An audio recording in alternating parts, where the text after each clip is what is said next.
bowl, I've got my cocoa, flour, and salt. I'm going to go ahead and whisk this together.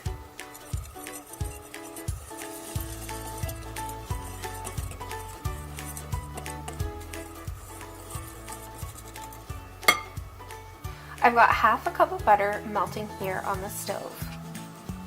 Next, I'm going to add 1 1/8 cup of superfine sugar. You can also just use regular sugar, that's what I'm using. In my measuring cup, I don't actually have a 1/8 cup, so I am just doing half of a 1/4 cup. And as you can see, I've got measurements here on my measuring cup, so I'm going to pour the 1/8 cup in my bowl first and then fill this up with my 1 cup of sugar. I've cracked my eggs into a bowl. I like to make sure that I crack my eggs into a completely separate bowl than what I'm actually using for the rest of the ingredients. You never know if you're going to get a shell or if you're going to have a bad egg, and trust me, I've had that experience before. To my eggs, I'm going to add 2 teaspoons of vanilla extract. Pour your melted butter into your sugar. I like to use a rubber spatula to make sure that I get all of the butter out of the pan. You don't want to waste any ingredients. To this mix, you're going to add a tablespoon of cooking oil. I am going to use avocado oil. You're going to mix your sugar and your butter really, really well until it's all combined. Your oil is also in this mix as well.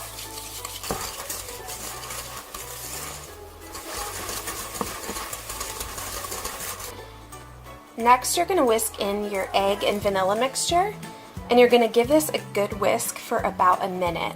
And this step is crucial to get that crackly top.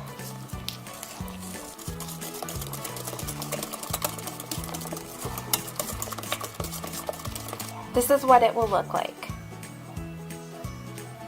I also used a rubber spatula to scrape down the sides to make sure that everything was being incorporated.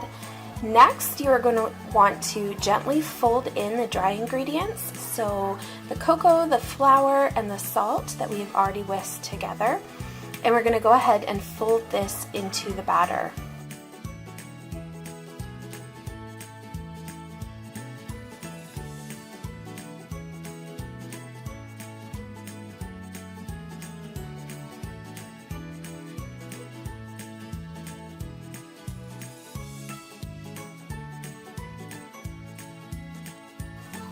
Just simply going around and around the bowl, folding in your batter, will result in it looking like this.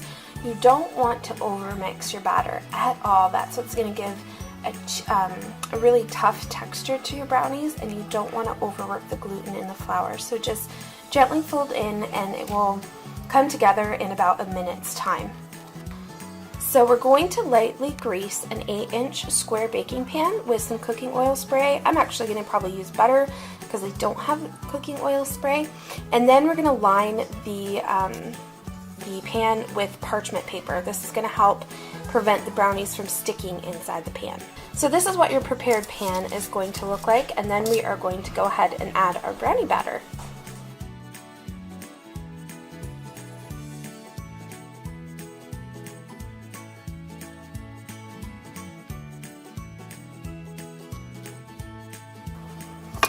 So then you're going to just smooth out the brownie batter, evenly distribute it into the entire pan. As an optional step, you can go ahead and sprinkle some chocolate chips on top. Then we're going to put it in a 350-degree oven for 20 to 25 minutes. The author of the recipe says that she actually likes to bake it for 21 minutes and 30 seconds. So this is a brownie that you definitely do not want to overbake. So this is what it looks like when it's come out of the oven. You want to make sure that the center is not jiggling anymore, although the top will be just hard to the touch. If you insert a toothpick, it might come out kind of dirty, and that's okay. That's what you want. It'll continue to cook in the pan. You just don't want the center to be super jiggly. So I actually left mine in for probably between 5 and 10 extra minutes. I'd initially set my timer for 20 minutes. So I went ahead and did add another 5-minute session, and then another 5-minute session after that, and it is going to be perfect. So I'm going to just let it sit in the pan for a while before slicing.